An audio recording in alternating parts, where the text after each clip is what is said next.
नमस्कार, स्वागत है आप सभी का स्टेट न्यूज बुलेटिन में और मैं हूं आपके साथ शिवांगी पारिक। तो चलिए बुलेटिन की शुरुआत करते हैं, लेकिन उससे पहले नजर डालते हैं हेडलाइंस। आखिरकार नहीं माना नेपाल, भारत की चिट्ठी का पलट कर दिया जवाब।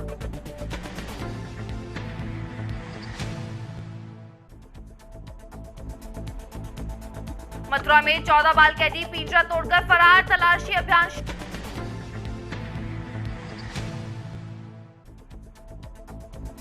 14 अगस्त से शुरू होगा राजस्थान विधानसभा का सत्र, राज्यपाल ने दी मंजूरी।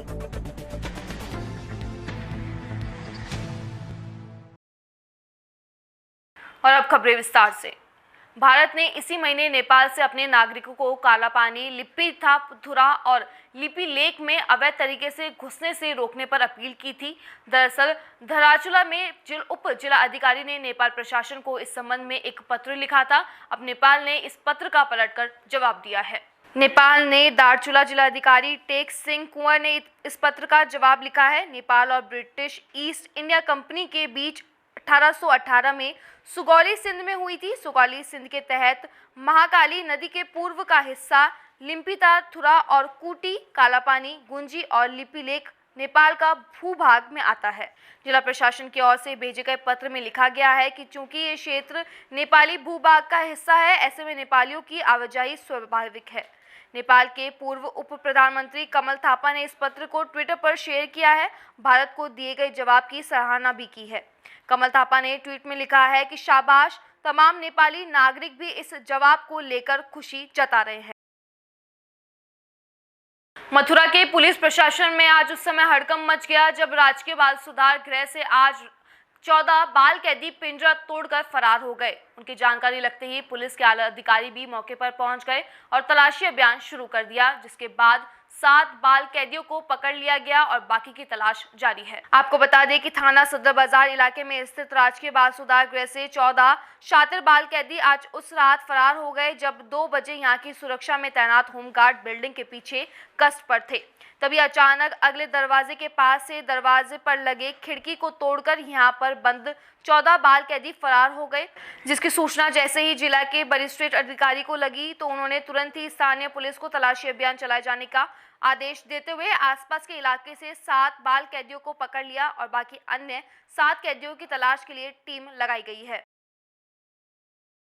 कैदियों के भगने की जानकारी आई है, क्या मामला था पूरा? देखिए, रात में करीब 2:30 बजे की ये घटना है, जिसमें से 14 जो जुवेनाइल्स हैं, जो यहाँ जुवेनाइल ऑब्जर्वेशन होम में रखे गए हैं, उनमें से 14 जो हैं वो रात में यहाँ पर जो खिड़की है उसको तोड़ करके यहाँ से फरार हो गए हैं। सूचना प्राप्त होते ही लगातार पुलिस की टीमें पूरे क्षेत्र में भ्रमण करके उनको रिकवर करने की कोशिश कर रही हैं। तो 14 में से जो 7 हैं उनको रिकवर कर लिया गया है, मुनाविरक्षा में ले लिया गया है। बाकियों के लिए भी सभी थाना क्षेत्रों में जहाँ जहाँ से वो संबंधित हैं और अन्य जगह पर पूरे डिस्ट्रिक्ट में इसकी सूचना करा दी गई है। हमारी पुलिस टीम लगी हुई है। बहुत जल्द बाकी के जो बचे हुए हैं उनको भी अभिरक्षा में जल्द ही ले लिया जाएगा। इस संबंध में तहरीर प्राप्त होते ही इसमें एक मुकदमा पंजीकृत किया जाएगा और अगर किसी की संलिप्तता पाई जाती है, किसी के स्तर पर यहाँ पर लापरवाही पाई जाती है, तो उसके आधार पर भी कार्रवाई आगे आने वाले दिनों में की जाएगी। और अब खबर राजस्थान से, जहां पर सियासी संकट के बीच एक राहत भरी खबर सामने आई है। राज्यपाल कलराज मिश्र ने विधानसभा सत्र बुलाने के अशोक गहलोत सरकार के चौथे प्रस्ताव को मंजूरी दे दी है। राजस्थान विधानसभा का 5वां सत्र 14 अगस्त से शुरू होगा। आपको बता दें कि राजभवन के अशोक गहलोत सरकार के विधानसभा सत्र बुलाने की मांग वाली फाइल तीसरी बार वापस लौटा दी गई। इसके बाद बुधवार शाम को एक बार फिर राज्य सरकार ने राज्यपाल कलराज मिश्र को विधानसभा सत्र बुलाने का प्रस्ताव भेजा था, जबकि इस प्रस्ताव को कैबिनेट की बैठक में मंजूरी दे दी गई थी। इसके साथ ही कांग्रेस ने कहा था कि अगर राज्यपाल 25 जुलाई को भेजे गए दूसरे प्रस्ताव से 21 दिन का समय गिने तो 14 अगस्त से विधानसभा का सत्र बुलाया जा सकता है। जबकि राज्यपाल कलराज मिश्र ने विधानसभा सत्र के बुलावे वाले कैबिनेट के चौथे प्रस्ताव को सिर्फ 2 घंटे में ही कम समय में मंजूरी दे दी थी।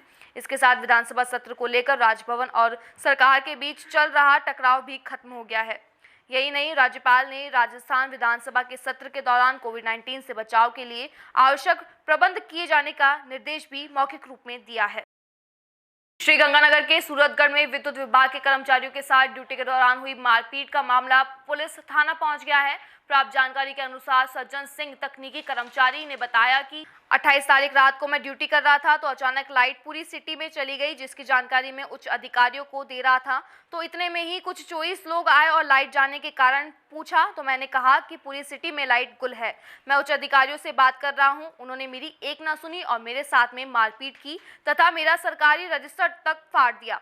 और जब मैं उच्च अधिकारियों को साथ लेकर उनके खिलाफ में राजकार्य में बाधा डालने के विरुद्ध मुकदमा दर्ज करवाने गया। इसके साथ ही इस मौके पर 220 JSS बड़ा बोल पोर्ट पर सूरतगढ़ बिजली घर से जुड़े हुए सभी कर्मचारी व अभियंताओं ने अधिशासी अभियंता के हस्ताक्षर युक्त पत्र देकर रात्रिकालीन ड्यूटी पर कार्यरत सज्जन सिंह तकनीकी सहायक के साथ कुछ व्यक्तियों द्वारा मारपीट की गई। सभी कर्मचारियों ने मारपीट करने वाले पर मुकदमा व रात्रिकालीन ड्यूटी के दौरान सुरक्षा की मांग की गई। मांग पत्र के बाद सभी अभियंता व तकनीकी कर्मचारी पुलिस स्टेशन जाकर मारपीट करने वालों के खिलाफ मुकदमा दर्ज करवाने हेतु प्रार्थना पत्र दिया। इस दौरान संयुक्त व्यवस्था परिषद सदस्य व प्रदेश संयुक्त महामंत्री इंटक श्याम सुंदर शर्मा, सहायक अभियंता रविकांत, कनिष्ठ अभियंता देवांशी, संजय स्वामी, इसके साथ ही अन्य लोग भी मौजूद रहे। मेरा नाम सज्जन सिंह है। मैं तकनीकी सहायक पद पर विद्युत विभाग सूरतगढ़ में कार्यरत हूँ। कल 220 GSS में फॉल्ट होने के कारण पूरा गंगानगर जिले में सप्लाई बंद हो गई थी।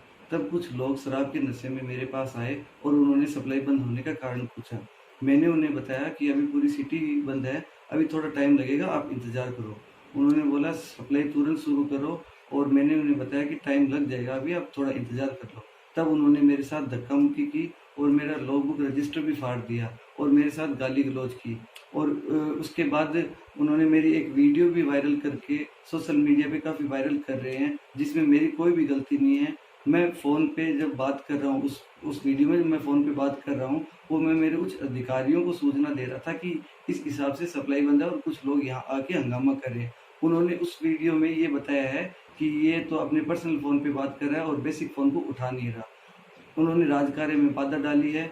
अब मैं ये चाहता हूँ कि इन पे कानूनी कार्रवाई की जाए। अलवर के बांसुर में भाजपा नेता महेंद्र यादव ने बांसुर उपखंड अधिकारी राकेश मीणा को ज्ञापन सौंपा। बांसुर क्षेत्र में आए दिन बढ़ रही आपराधिक घटनाओं के मामले में आज भाजपा नेता महेंद्र यादव के नेतृत्व में बांसुर उपखंड अधिकारी को ज्ञापन सौंपा गया। इस मौके पर शशिकांत बोरा, नरेंद्र चौधरी, मनोज यादव भाजपा कार्यकर्ता मौजूद रहे। जयपुर संचार रोड मीर पर मीर जी का बाग स्थित दरगाह हजरत सैयद मीर कुर्बान अली के जिम्मेदार हजरत डॉक्टर सैयद हबीब उर रहमान नियाजी साहब से आने वाले ईद उल जुहा के बारे में बताया कि अनलॉक 3 की गाइडलाइन आ चुकी है, मगर अभी तक धार्मिक स्थलों को छूट सरकार की तरफ से नहीं दी गई है। इसलिए आप सभी से पुरजोर गुजारिश है कि ईद की नमाज सिर्फ 5 जने अदा करें और खरीदारी करने पर भीड़ ना जमा करें एवं सोशल डिस्टेंसिंग का भी ख्याल रखें। जैसा कि आप जानते हैं, बकरीद में कुछ दिन बचे हैं। बकरीद को हम ईद उल जुहा भी कहते हैं। जिस तरीके से हमने ईद उल फित्र की नमाज सिर्फ 5 लोगों के साथ मस्जिद में अदा की थी, क्योंकि लॉकडाउन लगा था। अब लॉकडाउन तो नहीं लगा है, लेकिन अभी भी हुकूमत ने मजहबी रसूमात की और मजहबी मुकामात पे जाने की इजाज़त नहीं दी है। इसलिए उन्हीं 5 आदमियों के साथ हमें नमाज अदा करनी है। ये ईद उल जुहा है।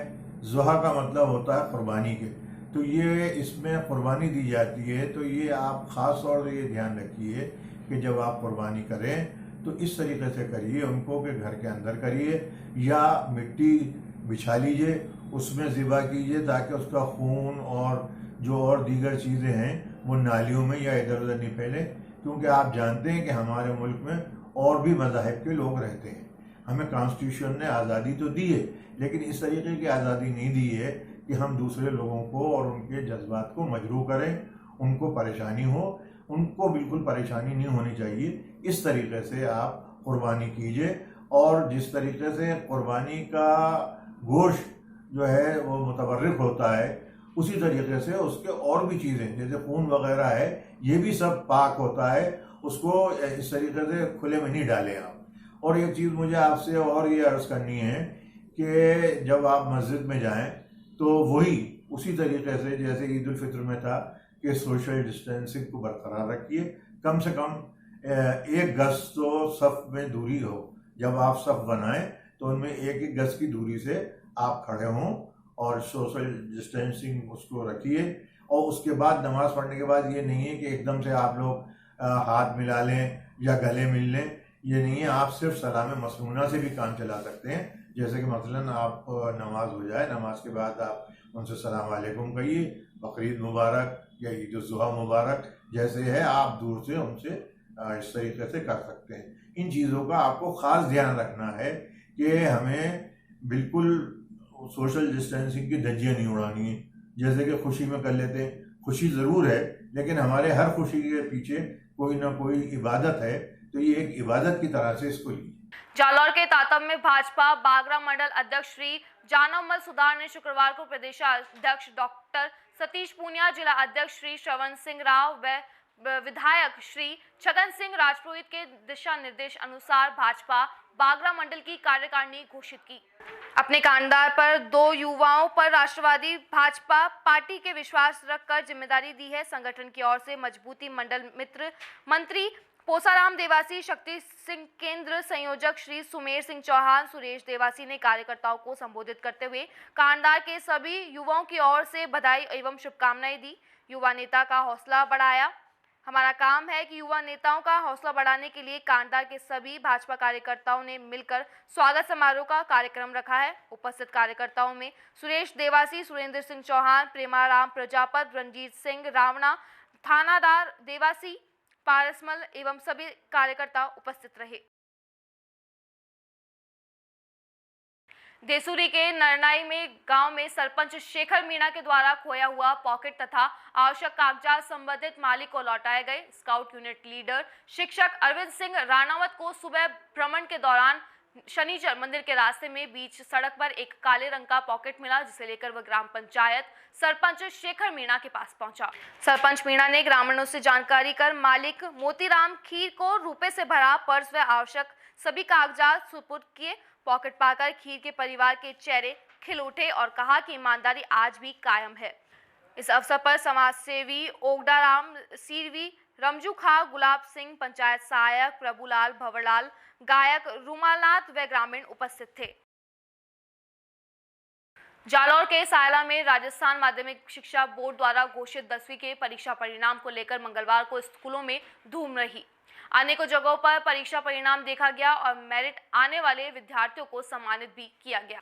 वरिष्ठ अध्यापक प्रेम प्रकाश वर्मा ने बताया कि राजकीय उच्च माध्यमिक विद्यालय तानलिया का परिणाम 100% रहा। कुल 55 छात्र छात्राओं में से सभी उत्तीर्ण हो गए। स्कूल के 24 विद्यार्थी प्रथम श्रेणी तथा 31 छात्र छात्राएं द्वितीय श्रेणी में पास हुए हैं। वहीं 5 विद्यार्थियों ने 80% से ज्यादा अंक अर्जित किए हैं। छात्र रितेश गिरी ने 600 में से 564 अंक उपखंड में प्रथम स्थान हासिल किया। विद्यालय का अच्छा परिणाम रहने पर खुशी के मौके पर ग्रामीणों ने तालनिया में के सभी अध्यापकों को शानदार परिणाम के लिए बधाई देते हुए सफल बच्चों के उज्जवल भविष्य की कामना की। विद्यालय के छात्र छात्राओं ने अच्छा प्रदर्शन कर शानदार परिणाम देकर 10वीं के छात्र छात्राओं का बहुमान कार्यक्रम आयोजित कर बधाई एवं शुभकामनाएं दी। कार्यक्रम में प्रमुख अतिथि के नाते पर पूर्व भाजपा मंडल अध्यक्ष तनिक सिंह तालनियाना मौजूद रहे। वहीं कार्यक्रम की अध्यक्षता स्थानीय सरपंच हस्तीमल परिहार ने की। वहीं वरिष्ठ अतिथि के नाते स्थानीय प्रधानाचार्य सुंदरलाल बिश्नोई मौजूद रहे। कार्यक्रम में सर्वप्रथम अतिथियों के कर कर्मों द्वारा अच्छा परिणाम प्राप्त करने वाले विद्यार्थियों को साफा एवं माला पहनाकर और साथ ही तिलक लगाकर एवं मिठाई खिलाकर बधाइयां एवं शुभकामनाएं दी गई। इस दौरान भाजपा मंडल अध्यक्ष तखत सिंह तकियाना ने विद्यार्थियों को बधाई एवं शुभकामनाएं देते हुए कहा कि वो इस प्रकार अथक मेहनत और लगन से पढ़ाई जारी रखकर अपने माता पिता एवं गांव का नाम रोशन करें। वहीं उन्होंने पिछले 4 वर्षों से विद्यालय का हर गतिविधियों में अच्छा प्रदर्शन करने पर शिक्षकों की भूरी प्रशंसा करते हुए कहा कि शिक्षकों की अथक मेहनत से गांव का छात्र हितेश गिरी ने 94% अंक अर्जित कर उपखंड क्षेत्र का नाम अग्रित पंक्तियों में स्थान प्राप्त किया है। वहीं सरपंच परिहार ने विद्यार्थियों को बधाई एवं शुभकामनाएं देते हुए कहा कि शिक्षकों की अच्छी मेहनत का नतीजा है। उन्होंने विश्वास दिलाते हुए कहा कि जो विद्यालय विकास के कार्यों में हमेशा आगे खड़े रहकर छात्र छात्राओं के सर्वांगीण भविष्य निर्माण में योगदान देते रहेंगे, वहीं प्रधानाचार्य विश्नोई ने कहा कि विद्यालय के 10वीं का परीक्षा परिणाम में विद्यार्थियों द्वारा अच्छा प्रदर्शन करने में शिक्षकों के साथ साथ गांव के लोगों का विद्यालय के प्रति समर्पित भाव के चलते ही ये सफलता हासिल हो पाई है। ये इस परिणाम के लिए वर्तमान जो हमारा सर्वश्रेष्ठ परिणाम रहा है अभी तक का, इसके लिए मैं विद्यार्थियों एवं स्टाफ को बधाई देना चाहूँगा। साथ ही ग्राम पंचायत तालियाना के प्रबुद्धजनों का सहयोग बहुत ही शानदार रहा है और हमारे विद्यालय के जो टॉपर है वो हितेश गिरी ने 94% अंक अर्जित किए हैं, जो कि विद्यालय के लिए बहुत बड़ी उपलब्धि है। हम पूरा प्रयास करेंगे कि निकट भविष्य में भी इसी प्रकार के परिणाम हम देते रहें। धन्यवाद। नमस्कार। आज जो कल विद्यालय का जो 10वीं का परिणाम आया, उस परिणाम को देखकर मुझे बहुत ही खुशी हो रही है, क्योंकि अपने स्थानीय विद्यालय का जो छात्र है हितेश गिरी, उन्होंने 94% प्राप्त करके अपने पिताजी का, विद्यालय परिवार और गांव का नाम रोशन किया है।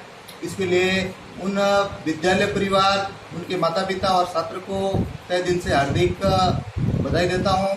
और इस विद्यालय परिवार से मेरे को यही आशा रहेगी कि हमेशा आने वाले समय में भी ऐसा ही हमेशा परिणाम देते रहेंगे, इसी आशा और विश्वास के साथ। धन्यवाद। बाड़मेर के सेवड़ा में प्रधानाचार्य हनुमान राम गोदारा ने बताया कि विद्यालय में समस्त विद्यार्थियों द्वारा ग्राम पंचायत के सार्वजनिक स्थलों पर एक विद्यार्थी एक पौधा लगाने का संकल्प लिया गया है, जिसकी शुरुआत सीनियर स्कूल में 25 पौधे लगाकर की गई। इस अवसर पर प्राथमिक माध्यमिक शिक्षा संघ के जिला उपाध्यक्ष ईश्वर सिंह गंगासरा ने बताया कि मानव जीवन के विकास हेतु पौधा का रोपण व उनकी देखभाल करना हमारा परम कर्तव्य है। पौधे से ही हमारा वातावरण शुद्ध होता है। इस अवसर पर व्याख्याता सुरेश गुप्ता, बियाराम बंदीगर, दर्जाराम मोहनलाल सहित विद्यालय स्टाफ उपस्थित रहा। वर्तमान में राजस्थान सरकार के द्वारा प्रत्येक विद्यालय में हरित पाठशाला कार्यक्रम के तहत पौधारोपण का कार्यक्रम संचालित किया जा रहा है, जिसके तहत राज्य के उच्च माध्यमिक विद्यालय गंगासरा में विद्यार्थियों एवं स्टाफ के द्वारा विद्यालय परिसर में 25 पौधे लगाए गए हैं, जिनकी देखभाल छात्रों के द्वारा की जाएगी। और हरित पाठशाला के अंतर्गत विद्यालय को हरा भरा बनाने का जो प्रयास है सरकार का, उसको हम सकारात्मक दृष्टि से पूरा करने जा रहे हैं। कुचामन सिटी शहर के न्यू मॉडर्न एजुकेशन ग्रुप द्वारा संचालित एवं उत्तरोत्तर प्रतिभावान संस्थान new modern senior secondary school का माध्यमिक शिक्षा बोर्ड द्वारा जारी 10वीं का परीक्षा परिणाम कुचामन नगर में सर्वश्रेष्ठ रहा।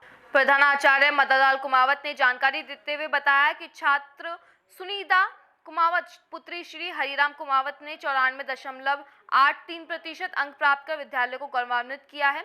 सुनिधि के गणित सा विज्ञान तीनों विषयों में 100% अंक प्राप्त किए हैं। इसी क्रम में रोहित सैनी पुत्र बाबूलाल सैनी के 94.17%, अमित बैरवा पुत्र यदाराम के 93%, अभिषेक कुमावत पुत्र कानाराम के 92.83%, मीनाक्षी पुत्री बाबूलाल कुमावत के 92.50%, विशाल पुत्र राजूराम के 92.17%, किरण पुत्री भागीरथ राम के 91.50%, निशा पुत्री श्रवण राम के 91.17%, नरेश पुत्र भंवरलाल के 91.17% एवं कंचन पुत्री दुलाराम के 90.17% अंक प्राप्त करके विद्यालय का शिक्षा नगरी में उत्कृष्ट का लोहा मनवाया है।